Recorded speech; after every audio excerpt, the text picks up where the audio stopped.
ಸೌಜನ್ಯಗೆ ನ್ಯಾಯ ಸಿಗಬೇಕು ಅಂತ ಇದ್ರೆ ಜನರಿಗೆ ನಿಜವಾದ ಸಂದೇಶವನ್ನ ತಿಳಿಸಿ, ಅದು ಬಿಟ್ರೆ ವಿಡಿಯೋ ಮಾಡದೇ ಇದ್ರೆ ಇನ್ನೂ ಒಳ್ಳೆಯದು. ನಮಸ್ಕಾರ ಎಲ್ರಿಗೂ. ನಾವು ಪಾದಯಾತ್ರೆ ಮಾಡ್ತಾ ಬೇಲೂರು ದೊಡ್ಡ ಯಾವ್ದೋ ಲೊಕೇಶನ್ ಹತ್ರ ಬಂದಿದೀವಿ. ಬಟ್ ನಮ್ ಜೊತೆ ಏನೋ ನಡೀತಾ ಇದೆ. ಯಾರು ವೆಹಿಕಲ್ಸ್ ಫಾಲೋ ಮಾಡ್ತಾ ಇದಾರೆ. ಒಂದು ಪೋಲೋ ಕಾರು, ಒಂದು ಬ್ರೀಜಾ ಕಾರು, ಒಂದು ಕ್ರೇಟಾ ಕಾರು, ಒಂದು ಡ್ಯೂಕ್ ಬೈಕ್, ಒಂದು ಎಂಟಿ ಬೈಕ್ ತಗೊಂಡು ಫಾಲೋ ಮಾಡ್ತಿದ್ದಾರೆ. ಫೋನಲ್ಲಿ ಮಾತಾಡ್ತಿದ್ದಾರೆ. ನಮಸ್ಕಾರ ಹಾರಿ ಬರ್ತಿದ್ರಲ್ಲ, ಇನ್ನೇನಾಗಿ ಸೌಜನ್ಯ ಪರವಾಗಿ ನಾವು ಯಾದಗಿರಿಯಿಂದ ಮೈಲಾಪುರಿಗೆ ಪಾದಯಾತ್ರೆ ಮಾಡ್ತೀವಿ. ನಮ್ಮದ್ರೆ ನಂಬಿ ಬಿಟ್ರೆ ಬಿಡಿ. ನನ್ನ ಧರ್ಮದ ಬಗ್ಗೆ ನಾನು ಮಾತಾಡ್ಲಿಕ್ಕೆ, ನನ್ನ ಕ್ಷೇತ್ರದ ಬಗ್ಗೆ ನಾನು ಮಾತಾಡ್ಲಿಕ್ಕೆ ಪೇಮೆಂಟ್ ತಗೋತೀನಿ ಅಂತ ನಿಮ್ಗೆ ಅನ್ಸಿದ್ರೆ ನಾನು ಹೇಳ್ತಾ ಇದ್ದೀನಿ, ಸಂತೋಷ್ ರಾವ್ ಅವಳನ್ನ ರಕ್ಷಣೆ ಮಾಡಕ್ ಹೋಗಿದ್ದಾನೆ. ಹಿಂಗಾಗಿ ಅವನು ಹೊಡೆದಿದ್ದಾರೆ. ಸಾಕ್ಷಿ ತಾನೇ ಕೇಳ್ತಾ ಇದ್ರಿ, ಸಾಕ್ಷಿ ತಾನೇ ಬೇಕಿತ್ತು ನಿಮ್ಗೆಲ್ಲ. ಈಗ ಒಂದು ಜೀವಂತ ಸಾಕ್ಷಿ ಮುಂದೆ ಇದೆ. ಈಗ ಹಾವೇರ್ ಜೈನ್ ಕ್ರೆಡಿಟ್ ಕೋಆಪರೇಟಿವ್ ಸೊಸೈಟಿ ಮಂಗಳೂರಿಂದ ಒಬ್ಬ ಯೂಟ್ಯೂಬರ್ ಅಕೌಂಟ್ಗೆ 1.5 ಲಕ್ಷ ಟ್ರಾನ್ಸ್ಫರ್ ಆಗುತ್ತೆ. ಫಸ್ಟ್ ನನಗೆ ಎಷ್ಟು ಚೀಪ್ ಅನಿಸ್ಬಿಡ್ತು ಅಂದ್ರೆ, ನಿಮ್ಮ ಈ ತರದೆಲ್ಲ ಇದಾರೆ ಜನ. ನಮಸ್ಕಾರ ಎಲ್ಲ ಮಸ್ತ್ ಮಂದಿಗೆ, ಹೆಂಗದ್ರಿ ಎಲ್ಲರೂ? ನಾನಂತರ ಮಸ್ತ್ ಆಗಿದ್ದೀನಿ. ಇವಾಗ ಪ್ರೆಸೆಂಟ್ ಕೇರಳದಲ್ಲಿದ್ದೀನಿ. ಇಲ್ಲಿರೋ ಜನರ ಲೈಫ್ ಸ್ಟೈಲ್ ಮತ್ತು ಇಲ್ಲಿರುವಂಥ ಕೆಲವೊಂದಿಷ್ಟು ಪ್ಲೇಸ್ಗಳನ್ನ ಡಾಕ್ಯುಮೆಂಟ್ರಿ ಮಾಡೋಕೆ ನಾನು ಕೇಳಕ್ಕೆ ಬಂದಿದ್ದೆ. ನಮಗೆ DM ಅಲ್ಲಿ ಮತ್ತು ಕಾಮೆಂಟಲ್ಲಿ ತುಂಬ ಜನ ಮೆಸೇಜ್ಗಳನ್ನ ಮಾಡ್ತಾ ಇದ್ರು. ಎಲ್ಲಿ ನೋಡಿದ್ರು ಸೌಜನ್ಯ ಬ್ರೋ, ಸೌಜನ್ಯ ಬಗ್ಗೆ ವಿಡಿಯೋ ಮಾಡಿ ಬ್ರೋ, ಸೌಜನ್ಯ ಬಗ್ಗೆ ವಿಡಿಯೋ ಮಾಡಿ ಬ್ರೋ. ಏನಂತ ಮಾಡೋಣ ಬ್ರೋ ಸೌಜನ್ಯ ಬಗ್ಗೆ ವಿಡಿಯೋನ? ತುಂಬ ಜನ ಮಾಡಿಬಿಟ್ಟಿದಾರಲ್ಲ. ಅಂತೆ ಕಂತೆ AI ವಿಡಿಯೋಗಳು, ಬೆದರಿಕೆ ಕರೆಗಳು ಬರ್ತಾ ಇದ್ದಾವೆ.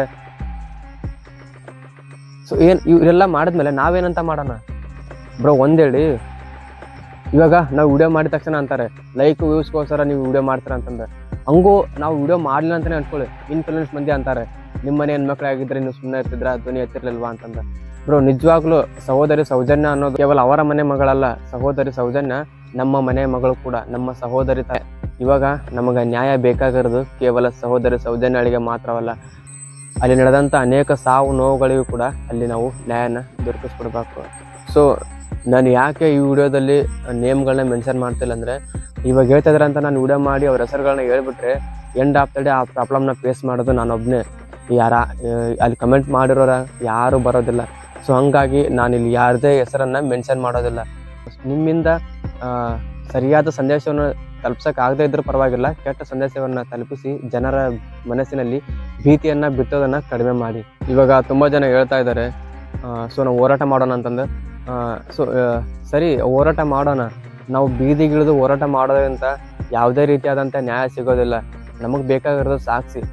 ಸೊ ನಾವು ಸಾಕ್ಷಿ ಯಾವಾಗ ಸಿಗುತ್ತೆ ಅವತ್ತು ನಿಜವಾದ ಅಪರಾಧಿಗೆ ಶಿಕ್ಷೆ ಆಗುತ್ತೆ.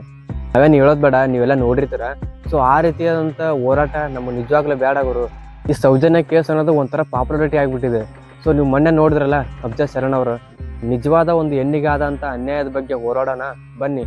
ಸೋಷಿಯಲ್ ಮೀಡಿಯಾದಲ್ಲಿ ಒಬ್ಬರ ಬಗ್ಗೆ ಕಾಲು ಹೇಳೋದು, ಕಾಂಟ್ರವರ್ಸಿ ಮಾಡೋದು, ಮಾಡ್ಕೊಂಡು ವಿಡಿಯೋ ಮಾಡೋದು, ಅಪರಾಧಿಗಳು ಅವರೇ ಇವರೇ ಅಂತಂದು ಹೇಳೋದು, ನಿಜವಾದ ಅಪರಾಧಿಗಳು ಅವರೇ ಅಂತಂದು ಕೋರ್ಟ್ ತೀರ್ಮಾನ ಮಾಡೋವರೆಗೂ ಅವ್ರ ಅಪರಾಧಿಗಳು ಅಂತಂದು ಗುರುತಿಸೋಕೆ ನಮ್ಗೆ ಯಾರು ಕೂಡ ರೈಟ್ಸ್ ಇಲ್ಲ. ನಿಜವಾದ ಅಪರಾಧಿ ಅವರೇ ಅಂತಂದು ಅವ್ರ ಹೆಸರನ್ನ ಅನೌನ್ಸ್ಮೆಂಟ್ ಮಾಡೋವರೆಗೂ ನಾವು ಯಾವುದೇ ರೀತಿಯಾದಂಥ ಯಾರ ಹೆಸರನ್ನು ಕೂಡ ತಗೊಳ್ಳೋವಾಗಿಲ್ಲ.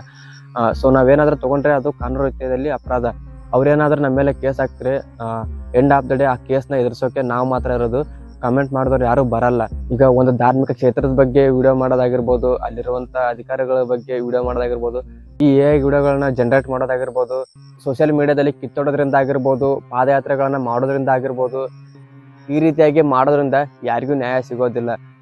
ನಿಜವಾದ ಅಪರಾಧಿ ಯಾರೇ ಆಗಿರಲಿ, ನೀವೇನು ಹೇಳ್ತಾ ಇದ್ರಲ್ಲ, ನಿಜವಾದ ಅಪರಾಧಿ ಯಾವರೇ ಆಗಿರಲಿ, ಸೊ ಅದನ್ನು ನಾವು ಕೋರ್ಟಲ್ಲಿ ಪ್ರೂವ್ ಮಾಡಬೇಕಾಗುತ್ತೆ. ಲೀಗಲ್ ಆಗಿ ನಮ್ಮ ಹತ್ರ ಏನು ಸಾಕ್ಷಿ ಇದೆ ಅದನ್ನೆಲ್ಲ ಹೋಗಿ ತೊಗೊಂಡು ಪ್ರೂವ್ ಮಾಡಬೇಕಾಗುತ್ತೆ.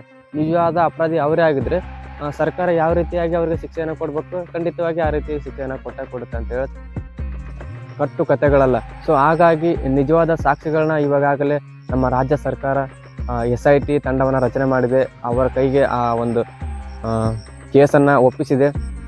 ಅವರು ಇವಾಗ ತನಿಖೆ ಮಾಡ್ತಾ ಇದ್ದಾರೆ. ಇವಾಗಲೇ ಗೊತ್ತಿರ್ಬೋದು, ನಡೆದಂಥ ಅನೇಕ ಸಾವು ನೋವುಗಳನ್ನು ನಾನೇ ಕಣ್ಣಾರೆ ಕಂಡಿದ್ದೀನಿ, ಸಾಕ್ಷಿ ಹೇಳ್ತೀನಿ, ನಾನೇ ಆ ಶವಗಳನ್ನು ಊತಿದ್ದೀನಿ, ನಾನೇ ತೆಗೆದು ತೋರಿಸ್ತೀನಿ ಅಂತಂದು ಇವಾಗ ನ್ಯಾಯಾಂಗದ ಮುಂದೆ ಬಂದಿದ್ದಾರೆ. ಸೊ ಇವಾಗ ಅವ್ರು ಬಂದಿದ್ದಾರಲ್ಲ, ಸ್ವಲ್ಪ ದಿನ ಕಾದು ನೋಡೋಣ ಏನಾಗುತ್ತೆ, ಸರ್ಕಾರದವರು ಯಾವ ರೀತಿಯಾಗಿ ಕ್ರಮ ಕೈಗೊಳ್ತಾರೆ, ಮತ್ತು ಅಲ್ಲಿರುವಂಥ ಅವ್ರು ಹೇಳಿರೋದು ನಿಜನ, ಅಲ್ಲಿರುವ ಸಾಕ್ಷಿಗಳು ಸಿಗ್ತಾವ, ಎಲ್ಲದರ ಆಧಾರದ ಮೇಲೆ ನ್ಯಾಯ ಸಿಗೋದ್ರ ಬಗ್ಗೆ ಯೋಚನೆ ಮಾಡೋಣ. ಇವಾಗ ನೀವು ಸೋಷಿಯಲ್ ಮೀಡಿಯಾದಲ್ಲಿ ಕಿತ್ತೋಡೋದ್ರಿಂದ ಆಗಿರ್ಬೋದು, ಪಾದಯಾತ್ರೆಗಳನ್ನು ಮಾಡೋದ್ರಿಂದ ಆಗಿರ್ಬೋದು, ಅನೇಕ ಊಹಾಪೋಹಗಳನ್ನು ಓಡಿಸೋದ್ರಿಂದ ಆಗಿರ್ಬೋದು, ನಿಜವಾದ ಇವರೇ ಕೊಲೆಗಾರರು, ಇವರೇ ಅಪರಾಧಿಗಳು, ಇವರೇ ನಿರಪರಾಧಿ ಅಂತ ಹೇಳೋದಾಗಿರ್ಬೋದು. ಸೊ ಇದನ್ನೆಲ್ಲ ಮಾಡೋದ್ರಿಂದ ಆ ಹೆಣ್ಣು ಮಗಳಿಗೆ ನ್ಯಾಯ ಸಿಗಲ್ಲ. ಬದಲಾಗಿ ಫಾಲೋವರ್ಸ್ನ ಸಬ್ಸ್ಕ್ರೈಬರ್ಸ್ನ ಹೆಚ್ಚು ಮಾಡ್ಕೊಳಕೈತಿ. ಸೊ ಅಂಥ ಕೆಲ್ಸಕ್ಕೆ ಒಂದು ಹೆಣ್ಮಗಳನ್ನ ಇಟ್ಕೊಂಡು ಸಬ್ಸ್ಕ್ರೈಬರ್ಸ್ನ ಫಾಲೋವರ್ಸ್ನ ಗೇನ್ ಮಾಡ್ಕೊಳ್ಳೋ ಮಟ್ಟಕ್ಕೆ ನಾವಿನ್ನೂ ಬಂದಿಲ್ಲ. ಸೊ ಬರೋದು ಬೇಡ. ನೀವು ಇವಾಗಲೇ ನೋಡ್ತಾ ಇದ್ದೀರ ಯೂಟ್ಯೂಬಲ್ಲಿ, ಇನ್ಸ್ಟಾಗ್ರಾಮಲ್ಲಿ ಸರಣಿ ರೀತಿಯಾದ ವಿಡಿಯೋಗಳು ಬರ್ತಾ ಇದ್ದಾವೆ. ಸೊ ಅದರಲ್ಲಿ ನಾವು ಕೂಡ ಮಾಡಿಬಿಟ್ರೆ ತುಂಬ ಕಾಂಟ್ರವರ್ಸಿ ಆಗುತ್ತೆ. ಆ ಕೇಸು ಮತ್ಯಾವುದೋ ತಿರುವನ್ನ ಪಡ್ಕೋಬೋದು. ಸೊ ನಮ್ಮ ಜಗಳದಲ್ಲಿ ಮೂರನೇ ವ್ಯಕ್ತಿ ಲಾಭ ಅಂತಂದು ನಾವು ಜಗಳ ಆಡೋದ್ರಿಂದ ನಿಜವಾದ ಅಪರಾಧಿ ತಲೆ ಮಾರಿಸ್ಕೋಬೋದು, ತಪ್ಪಿಸ್ಕೋಬೋದು.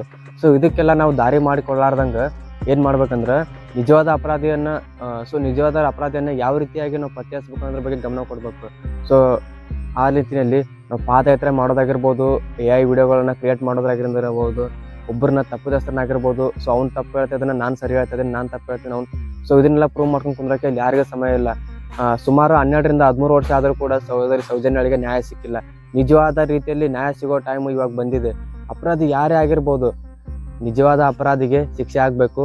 ಸಹೋದರಿ ಸೌಜನ್ಯಳಿಗೆ ನ್ಯಾಯ ಸಿಗಬೇಕು. ಸಹೋದರಿ ಸೌಜನ್ಯಳ ಥರ ಅನೇಕ ಸಾವು ನೋವುಗಳು ಸಂಭವಿಸಿದೆ ಅಂತ ಏನು ಹೇಳ್ತಿದ್ರಲ್ಲ ಆ ಸ್ಥಳದಲ್ಲಿ, ಅವರಿಗೆಲ್ಲರಿಗೂ ನ್ಯಾಯ ಸಿಗ್ಬೇಕಂದ್ರೆ ಸೊ ನಾವು ಈ ರೀತಿಯಾಗಿ ಕಚ್ಚಾಡೋದನ್ನ ಬಿಟ್ಟು ಎಲ್ಲರೂ ಒಂದಾಗಿ ನ್ಯಾಯದ ಪರವಾಗಿ ನಿಲ್ಲೋಣ. ಸೊ ನಮಗೆ ಸರ್ಕಾರದ ಮೇಲೆ ನಂಬಿಕೆ ಇದೆ, ಅಲ್ಲಿರುವಂಥ ಅಧಿಕಾರಿಗಳ ಮೇಲೆ ನಂಬಿಕೆ ಇದೆ, SIT ತಂಡದ ಮೇಲೆ ನಂಬಿಕೆ ಇದೆ, ಆ ಕ್ಷೇತ್ರದಲ್ಲಿರುವಂಥ ಮಂಜುನಾಥ ಸ್ವಾಮಿ, ಅಣ್ಣಪ್ಪ ಸ್ವಾಮಿ ಮೇಲೆ ನಮಗೆ ನಂಬಿಕೆ ಇದೆ. ಇಂದಲ್ಲ ನಾಳೆ ಸಹೋದರಿ ಸೌಜನ್ಯ ಮತ್ತು ಅಲ್ಲಿ ನಡೆದಂಥ ಅನೇಕ ಸಾವು ನೋವುಗಳಿಗೆ ನ್ಯಾಯ ಸಿಗುತ್ತೆ ಅಂತ ಹೇಳ್ತಾರೆ. ಈ ಒಂದು ಹೋರಾಟ ಬರೀ ಸೋಷಿಯಲ್ ಮೀಡಿಯಾ ಪಾದಯಾತ್ರೆಗೆ ಸೀಮಿತವಾಗಿರದೆ ನಿಜವಾದ ಅಪರಾಧಿಗೆ ಶಿಕ್ಷೆ ಸಿಕ್ಕು ಸಹೋದರಿ ಸೌಜನ್ಯ ಮತ್ತು ಅಲ್ಲಿ ನಡೆದಂಥ ಅನೇಕ ಸಾವು ನೋವುಗಳಿಗೆ ನ್ಯಾಯ ಸಿಗಲಿ ಅಂತ ಹೇಳ್ತಾ ಇಲ್ಲಿಗೆ ನನ್ನ ವಿಡಿಯೋನ ಮುಗಿಸ್ತಾ ಇದ್ದೀನಿ. ಜೈ ಹಿಂದ್, ಜೈ ಕರ್ನಾಟಕ. ನಮಸ್ಕಾರ. ಹೂವಿನ ಬಟ್ಲಲ್ಲಿ ಕಿತ್ತು ತಂದೆ ನಕ್ಷತ್ರನೆಲ್ಲ, ಕಟ್ಟಿ ಮುಗಿಸೋ ಹೊತ್ತಿಗೆ ಬೆಳಕಾದೋಯ್ತಲ್ಲ.